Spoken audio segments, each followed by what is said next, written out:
ইরানের কারাত শহরে মধ্যপ্রাচ্যের সর্বোচ্চ B1 সেতুতে ভয়াবহ হামলা চালিয়েছে মার্কিন ও ইসরায়েলি বাহিনী। এতে প্রাণ হারিয়েছেন 8 জন, আহত হয়েছেন অন্তত 95 জন। এই হামলার ভিডিও পোস্ট করে ইরানকে বড় ধরনের হুমকি দিয়েছেন মার্কিন প্রেসিডেন্ট ডোনাল্ড ট্রাম্প। অন্যদিকে হামলার তীব্র সমালোচনা করে ইরানের পররাষ্ট্রমন্ত্রী আব্বাস আরাগচি বলেন, সে বেসামরিক স্থাপনায় হামলা করে মার্কিনীদের নৈতিক পরাজয় ঘটেছে। সেই সঙ্গে পাল্টা প্রতিরোধ ও প্রতিশোধের ঘোষণা দিয়েছে তেহরান। আরও জানাচ্ছেন আসিফুর রহমান সাগর। ইরানে ব্যাপক হামলা চালাচ্ছে মার্কিন ও ইসরায়েল বাহিনী। তেহরানের নিকটবর্তী কারাত শহরে নির্মাণাধীন B1 সেতুতে আছড়ে পড়ে একের পর এক ক্ষেপণাস্ত্র। সংবাদ সংস্থা অ্যাসোসিয়েট প্রেস প্রকাশিত এক ভিডিওতে দেখা যায়, আলবোর্জ প্রদেশের এই গুরুত্বপূর্ণ সেতুতে হামলার সময় নিচে অবস্থান করছিলেন কয়েকশো পর্যটক। হামলায় নিমিষেই ধুলোয় মিশিয়ে যায় সেতুর বড় একটি অংশ। নিহত হন অন্তত 8 জন। আশঙ্কাজনক অবস্থায় অন্তত 95 জনকে হাসপাতালে ভর্তি করা হয়েছে। এই হামলার পরপরই মার্কিন প্রেসিডেন্ট ডোনাল্ড ট্রাম্প সামাজিক যোগাযোগ মাধ্যমে সেতুর ধ্বংসের ভিডিও শেয়ার করেন।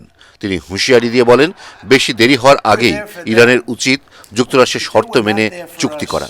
তা না হলে সামনে আরও ভয়াবহ পরিণতি অপেক্ষা করছে।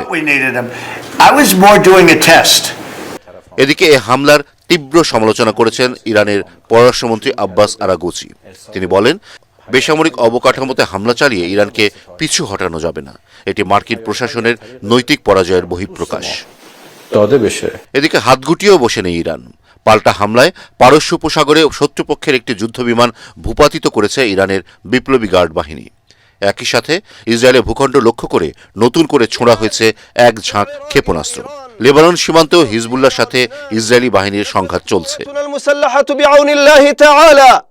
মাঠে লড়াইয়ের পাশাপাশি মনস্তাত্ত্বিক যুদ্ধেও সরব তেহরান। দেশটির রাষ্ট্রীয় গণমাধ্যমে প্রকাশিত ভিডিওতে দেখা যায়, বিপ্লবী গার্ড বাহিনীর সদস্যরা মার্কিন প্রেসিডেন্ট ডোনাল্ড ট্রাম্পকে সরাসরি আক্রমণ করে ক্ষেপণাস্ত্রের গায়ে বিভিন্ন বার্তা লিখছেন। বার্তায় ট্রাম্পকে উদ্দেশ্য করে বলা হয়, হরমুজ প্রণালী তোমার মুখের চেয়েও বড়। এমনকি সেখানে ডোনাল্ড ট্রাম্পের সাথে জেফ্রি এপস্টাইন ও বেনিয়ামিন নেতানিয়াহুর ব্যক্তিগত সম্পর্কের দিকেও ইঙ্গিত করা হয়।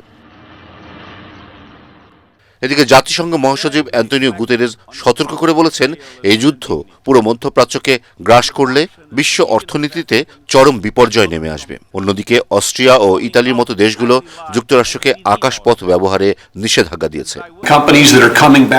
এদিকে পেন্টাগনের শীর্ষ পর্যায়ে বড় ধরনের রদবদলের অংশ হিসেবে বৃহস্পতিবার মার্কিন সেনাপ্রধান জেনারেল র্যান্ডি জর্জকে বরখাস্ত করেছেন প্রতিরক্ষা মন্ত্রী পিট হেগসেথ।